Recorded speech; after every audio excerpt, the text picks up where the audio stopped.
Joining me now to discuss Ohio Republican Congressman and Chairman of the House Judiciary Committee, Jim Jordan in the House. Hey, man. How you doing, Jimmy? Good to be with you. Of course. We wanted you to be in New York, but I know you're not crazy enough to walk through the streets of New York under Alvin Bragg. It's so bad, man. Well, I mean, it is.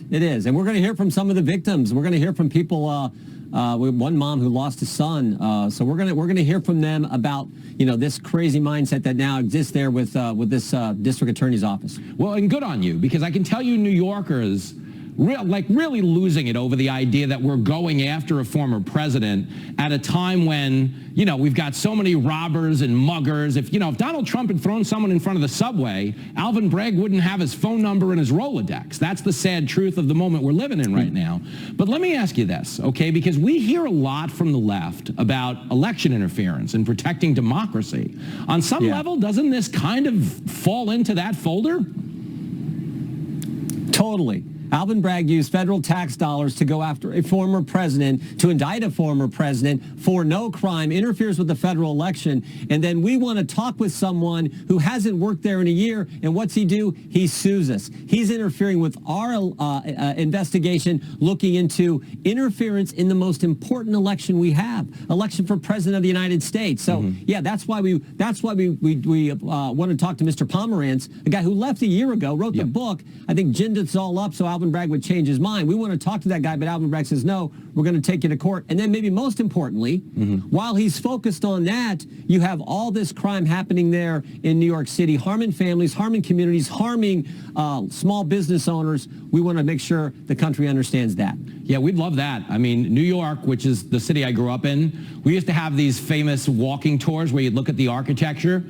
They're now called running tours, because you're getting chased half of the time. It's not pretty, man. It's not pretty. But let me ask you this, because for the casual consumer, Jim, when we hear that you want to interview former prosecutor Mark Pomerantz, and Alvin Bragg is literally suing you, so you can't see the Carfax on this vehicle of an investigation, doesn't that kind of tell us he's concerned that this isn't exactly a clean kitchen back there?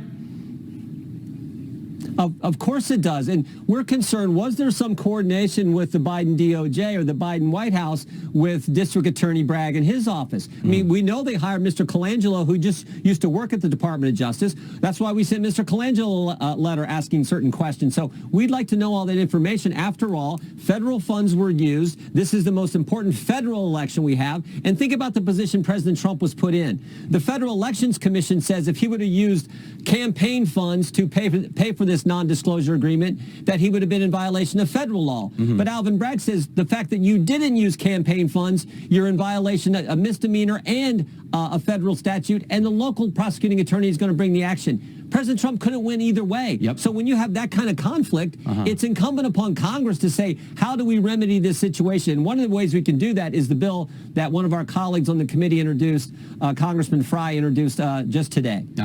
Well, and we're all behind that bill, but let me ask you this. Is there any chance that C-SPAN is covering this field hearing? They've said not, but that's sort of consistent now with C-SPAN. They didn't cover our hearing down in Yuma, Arizona on the border when they should have.